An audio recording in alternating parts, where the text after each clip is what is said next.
മാതാ അമൃതാനന്ദമയി ദേവി പ്രാണപ്രതിഷ്ഠ നടത്തിയ തൃശൂർ അയ്യന്തോൾ പഞ്ചികയിലെ ബ്രഹ്മസ്ഥാന ക്ഷേത്ര വാർഷിക മഹോത്സവത്തോടനുബന്ധിച്ച് ക്ഷേത്രത്തിൽ സർവേശ്വര പൂജയും കാളിപൂജയും നടന്നു. ബ്രഹ്മചാരി സുമേധാമൃത ചൈതന്യയുടെ നേതൃത്വത്തിലാണ് ചടങ്ങുകൾ നടന്നത്. തുടർന്ന് ക്ഷേത്രത്തിൽ സത്സംഗവും ഭക്തിഗാനസുധയും സംഘടിപ്പിച്ചു. അയ്യന്തോൾ പഞ്ചിക്കലിലെ ബ്രഹ്മസ്ഥാന ക്ഷേത്രത്തിൽ 2 ദിവസമായി നടന്നുവന്ന വാർഷിക മഹോത്സവം സമാപിച്ചു. ബ്രഹ്മചാരി സുമേധാമൃത ചൈതന്യയുടെ സാന്നിധ്യത്തിൽ മഹാസർവേശ്വര പൂജയും കാളി പൂജയും അനുഗ്രഹ പ്രഭാഷണവും നടന്നു.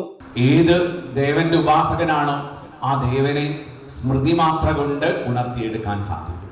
ഇതാണ് മനുഷ്യ മനസ്സിന്റെ ഏറ്റവും വലിയ കപ്പാസിറ്റി. ആ കപ്പാസിറ്റി നമ്മൾ ഉപയോഗിക്കാതെ പോവുകയാണ് ചെയ്യുന്നത്.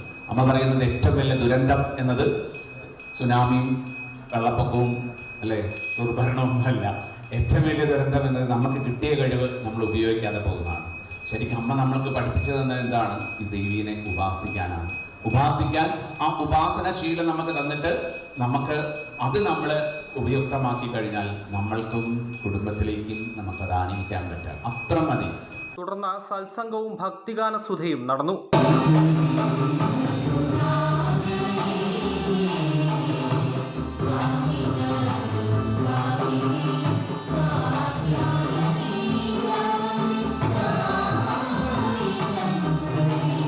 ബ്രഹ്മചാരിണി ധീരാമൃത ചൈതന്യ, ബ്രഹ്മചാരിണി സാമഗീതാമൃത ചൈതന്യ, ബ്രഹ്മചാരി ശ്രീജേഷ് തുടങ്ങിയവരും നിരവധി ഭക്തജനങ്ങളും ചടങ്ങിൽ പങ്കുചേർന്നു. അമൃത ന്യൂസ്, തൃശൂർ.